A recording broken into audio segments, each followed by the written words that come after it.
Da steht Topolino. Das ist italienisch Topolino. Das kleine Maus, genau.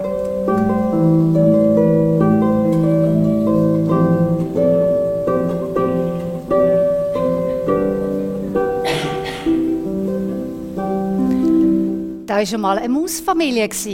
Mami-Maus, Papi-Maus, Brüder-Maus und Schwester-Maus. Und die sind miteinander picknicken. Und als sie fertig gegessen haben, sagt Brüder-Maus und Schwester-Maus: «Wir gehen jetzt ein bisschen spielen.» Und Mami-Maus sagt: «Gut, aber passen wir ja auf.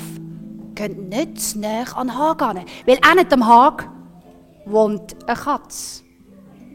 «Okay», haben die Kleinen gerufen und sie sind spielen. Aber es ist ihnen bald einmal langweilig geworden. Und sie haben noch nie eine Katze gesehen. Und sie hätten so gern gewusst, wie eine Katze aussieht. Und so ist es gekommen, wie es hätte müssen kommen. Brüdermaus und Schwestermaus stehen vor dem Hag und spienzeln so zwischen den Brettern durch. Und dort ist sie gesessen. Die Katze. Die Katze hat grosse grüne Augen gehabt, lange Schnauzhaar und der Schwanz hat sich ganz langsam im Gras hin und her bewegt.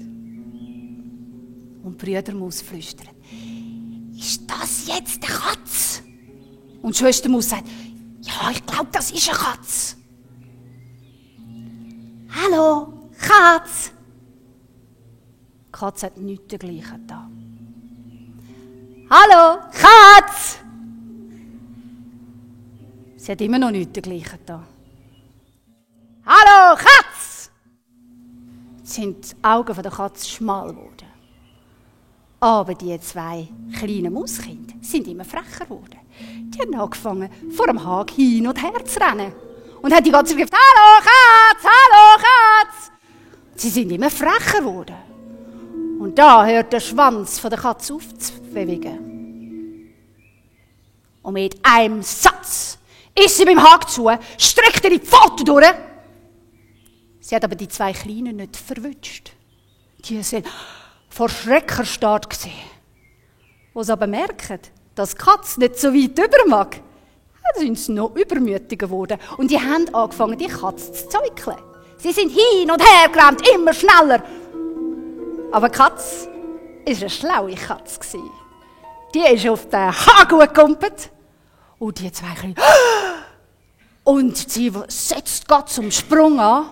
Und die Kleinen rennen los. Sie rennen und rennen und rennen. Und die Katze kommt näher und sie rufen von weitem: «Mami, Papi, rennen! Unsere Katze will uns fressen! Rennen, rennen!» Und alle rennen jetzt. Papi Maus, Mami Maus, Brüder Maus und Schwester Maus. Oh, die Katze kommt immer näher. Und Mami Maus bleibt stehen, dreht sich um. Wow! Wow, wow! Die Katze schaut um, auf alle Seiten, springt zurück, springt über den Hag hin und ist weg. Und Mami Maus hat jetzt ihre Familie sicher heimbringen. Und zu den Kindern sagt sie: «Seht ihr, Kind, es lohnt sich immer, fremde Sprachen zu lernen.»